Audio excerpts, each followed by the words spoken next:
ওঠানামার শুরুতে 6 জনের একটা অ্যাস্ট্রোনটের গ্রুপকে মার্সে পাঠানো হয়। এরা এখানে লাইফ বা কোনো জীবনের অস্তিত্ব আছে কি নেই তা সার্চ করতে এসেছে, কিন্তু এরা মার্সে ল্যান্ড না করে তাদের স্পেসশিপের ভেতরে বসে একটা মেশিনের সাহায্যে একটা ক্যাপসুল মার্সে পাঠিয়ে দেয়, যাতে করে এরা মার্সের সারফেস থেকে সয়েল স্যাম্পল নিতে পারে। কিন্তু যখন সয়েল স্যাম্পল নিয়ে সে ক্যাপসুল ফিরে আসছিল, তখন স্পেসে কিছু একটার সাথে ধাক্কা লাগে আর এর ডিরেকশন চেঞ্জ হয়ে যায়। এখন এদের যেমন করেই হোক ফিরিয়ে আনতে হবে। ফাইনালি 8 মাস পর এরা সেই ক্যাপসুলটা উদ্ধার করতে পারে, আর সেটাকে উদ্ধার করার জন্য রোরি নামের একটা অ্যাস্ট্রোনট তার জীবনের পরোয়া না করে স্পেসে যায়। রোরি সেই ক্যাপসুলটা যখন স্পেসশিপে ফিরিয়ে আনে, তখন ডক্টর হিউ সেখান থেকে সয়েল কালেক্ট করে টেস্ট করতে শুরু করে। যখন সে সেই সয়েল স্যাম্পল একটা ইনকিউবেটরে রাখে, তখন জানতে পারে এখানে একটা সিঙ্গেল সেল অর্গানিজম আছে। এর মানে খুবই স্পষ্ট, মার্সে জীবনের অস্তিত্ব রয়েছে, কিন্তু এই অর্গানিজম ইনকিউবেটরের ভেতরে প্রোগ্রেস করছিল না। তাই ডক্টর হিউ মনে করে হয়তো এই অর্গানিজমটা মারা গেছে। কিন্তু যখন সে ইনকিউবেটরের টেম্পারেচার কম করে দেয়, তখন সেই অর্গানিজম রেসপন্স করে,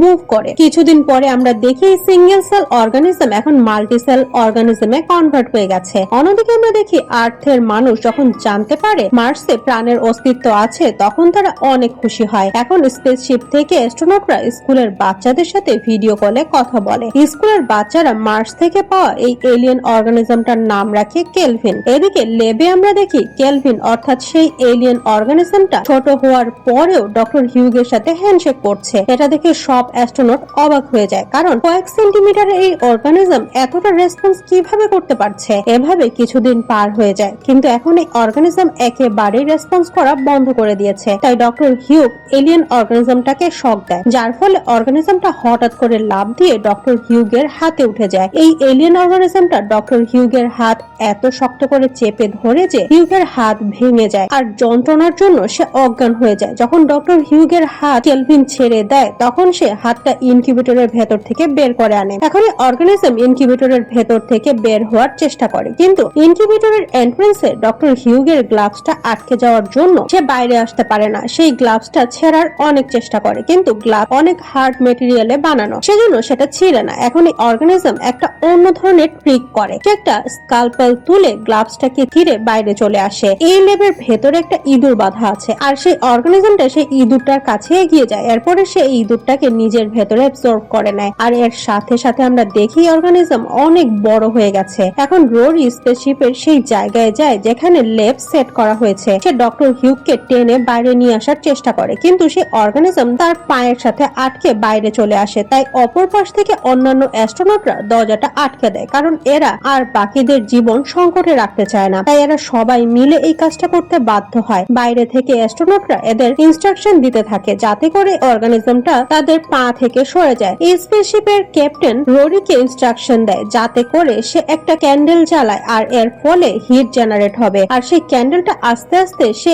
এলিয়েনটার কাছে নিয়ে যেতে হবে। আর গরমের জন্য এলিয়েন তার পা ছেড়ে দিবে, কারণ এরা ভালো মতোই জানে এলিয়েনটা হিট সহ্য করতে পারে না। আমরা এর আগেও লক্ষ্য করেছি ডক্টর হিউগ অর্গানিজমটাকে বাঁচিয়ে রাখার জন্য ইনকিউবেটরের টেম্পারেচার কম করে দিয়েছিল। রোরি সেই গরম ক্যান্ডেলটা যখন সেই অর্গানিজমের কাছে নিয়ে যায়, তখন সে তার পা ছেড়ে দেয়, কিন্তু কিছু সময়ের মাঝেই হঠাৎ করে তার মুখের ভেতরে ঢুকে যায়, যে জন্য সেই অ্যাস্ট্রোনট রোরি মারা যায়। আর এখন এরা বুঝতে পারে এই অর্গানিজমের ভেতরে বুদ্ধিমত্তা রয়েছে। সে তার ব্রেইন ইউজ করে ইনকিউবেটরের ভেতর থেকে বের হয়ে এসেছে, আর রোরিকেও শেষ করে দিয়েছে। তার মানে সে তার বুদ্ধিমত্তা ব্যবহার করে প্ল্যান করতে পারে এবং সবাইকে শেষও করে দিতে পারে। এটা বুঝতে পেরে এরা ভয় পেয়ে যায়, কারণ এখন এরা জানে এই অর্গানিজমটা কতটা ভয়ানক। এখন সব অ্যাস্ট্রোনটরা মিলে কেলভিন নামের সেই অর্গানিজমটাকে শেষ করে দেওয়ার চেষ্টা করে। তাই তারা সেই ঘরের ভেতরে পয়জনাস গ্যাস ছেড়ে দেয়, কিন্তু এখন কেলভিন খুব চালাকির সাথে ওপেনিংটা খোঁজার চেষ্টা করে, যে ওপেনিং এর সাহায্যে এখানে গ্যাস আসছে, যাতে করে সেই ওপেনিং ব্যবহার করে সেখান থেকে বের হয়ে যেতে পারে। যখন স্পেসশিপের ক্যাপ্টেন এটা বুঝতে পারে, সে সাথে সাথে সবগুলো ওপেনিং বন্ধ করে দেয়, কিন্তু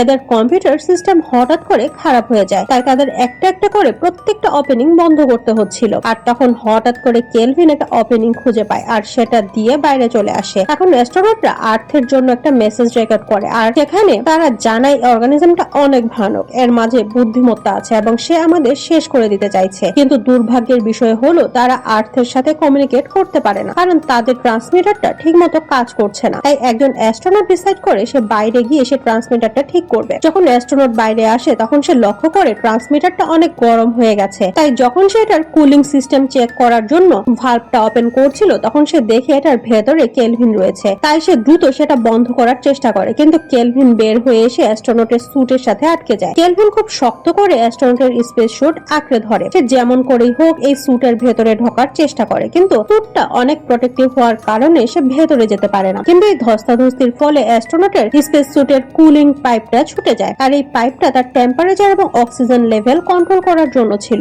আর তাই তার কুলেন্ট সকল ময়েশ্চার স্পেস স্যুটের হেলমেটে জমা করতে শুরু করে। তাই সে কিছুই দেখতে পাচ্ছিল না। স্পেসশিপের ভেতরে থাকা বাকি সবাই সে অ্যাস্ট্রোনটকে বাইরে থেকে ভেতরে আনার চেষ্টা করে, কিন্তু সে অ্যাস্ট্রোনট স্পেসশিপের দরজা আটকে দেয়, কারণ তার সাথে সে অর্গানিজম আছে যেটা রোরিকে শেষ করে দিয়েছে। তাই সে অর্গানিজমকে নিয়ে স্পেসে লাফ দেয়, কিন্তু সে অর্গানিজম আবারও স্পেসশিপে ফিরে আসে, আর এভাবে সে লেডি অ্যাস্ট্রোনটও শেষ হয়ে যায়। এখন এই অর্গানিজম আবারও স্পেসশিপে ঢোকার চেষ্টা করে, কিন্তু স্পেসশিপে ঢোকার জন্য শুধু থ্রাস্টার ভালভের সাহায্যে সে ভেতরে আসতে পারবে, অন্যান্য কোনোভাবে ভেতরে ঢুকতে পারবে না। আর এই থ্রাস্টার ভালভ দিয়ে স্পেসশিপের হিট বাইরে আসে। এখন স্পেসশিপের ভেতরে থাকা বাকি অ্যাস্ট্রোনটরা ডিসাইড করে যদি কেলভিন কোনো থ্রাস্টার দিয়ে ভেতরে ঢোকার চেষ্টা করে তাহলে তারা ইঞ্জিন অন করে দেবে, তাহলে থ্রাস্টার থেকে অনেক হিট রিলিজ হবে আর কেলভিন শেষ হয়ে যাবে। এরা কেলভিনকে বাইরে রাখার অনেক চেষ্টা করে, কিন্তু এর কারণে তাদের ফুয়েল অনেক কমে যায়। তাই স্পেসশিপটা আর্থের দিকে মুভ হতে শুরু করে, কিন্তু এরা স্পেসশিপকে আর্থে নিয়ে যেতে চায় না, কারণ কেলভিন তাদের স্পেসশিপের সাথে আছে। কেলভিন অনেক ভয়ঙ্কর, এর ফলে পৃথিবীর মানুষদের অনেক ক্ষতি হবে। এরা অনেক কষ্টে স্পেসশিপটা স্টেবল করে, থ্রাস্টারও বন্ধ করে দেয়। এর ফলে কেলভিন স্পেসশিপের ভেতরে চলে আসে। এখন আমরা দেখি ডক্টর হিউগের শরীর অনেক খারাপ হয়ে গেছে। অন্যান্য অ্যাস্ট্রোনটরা জানতে পারে ডক্টর হিউগের হার্ট অ্যাটাক হয়েছে, তাই তারা তাকে ইলেকট্রিক শক দিয়ে বাঁচানোর চেষ্টা করে। অন্যদিকে একজন অ্যাস্ট্রোনট লক্ষ্য করে ডক্টর হিউগের পা বেশ ভারী হয়ে আছে, যেন তার ইউনিফর্মের ভেতরে কোনো জিনিস আছে। আর যখন সে ইউনিফর্মটা এরা খুলে তখন তারা সেখানে সে এলিয়েন অর্গানিজম অর্থাৎ কেলভিনকে দেখতে পায়, আর এখন কেলভিন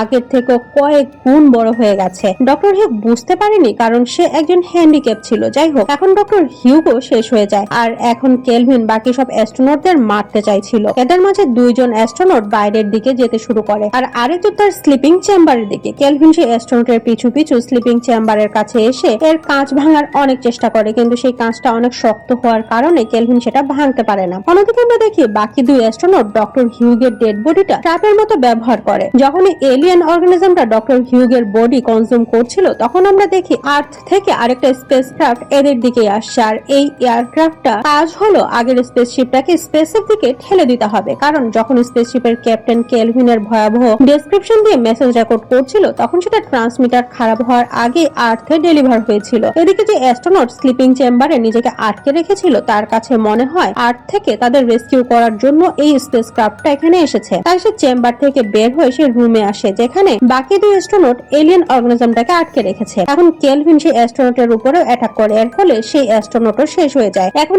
এখানে আর মাত্র দুজন অ্যাস্ট্রোনটই জীবিত আছে, আর এরা ডিসাইড করে এদের মাঝে একজন আর্থে ফিরে যাবে আর অপরজন এলিয়েনটাকে ট্র্যাপ করে স্পেসে নিয়ে যাবে। এখন এরা তাই করে। ডেভিড এলিয়েনটাকে নিজের দিকে অ্যাট্রাক্ট করে তার স্লিপিং চেম্বারে নিয়ে আসে আর তাকে সেখানে আটকে দেয়। অন্যদিকে সেই লেডি অ্যাস্ট্রোনট আর্থের জন্য একটা মেসেজ রেকর্ড করে জানায় ডেভিড কেমন করে আর্থের জন্য নিজের লাইফ স্যাক্রিফাইস করেছে। কিছুক্ষণ পর আমরা দেখি স্পেসশিপ থেকে একটা চেম্বার আলাদা হয়ে আর্থের দিকে যাচ্ছে আর আরেকটা চেম্বার স্পেসের দিকে যাচ্ছে। এখন একটা চেম্বার আর্থে এসে সমুদ্রের পানিতে পড়ে আর দুজন ফিশারম্যান এটা দেখতে পায়, কিন্তু এটা আসলে ডেভিডের চেম্বার ছিল। কেলভিনকে নিয়ে সে আর্থে এসেছে। আসলে যখন ডেভিডের চেম্বার স্পেসের দিকে যাচ্ছিল তখন একটা অ্যাস্ট্রয়েডের সাথে ধাক্কা লেগে সেটা আর্থের দিকে ঘুরে যায় আর আর্থে ল্যান্ড করে। আর অন্যদিকে সে লেডি অ্যাস্ট্রোনটের চেম্বার কিছু প্রবলেম হওয়ার কারণে সেটা স্পেসে কোথাও হারিয়ে যায়, আর এভাবে সে এলিয়েন অর্গানিজমটা এখন আর্থে চলে এসেছে। আর এটা দেখেই এই সিনেমাটা এখানেই শেষ হয়ে যায়।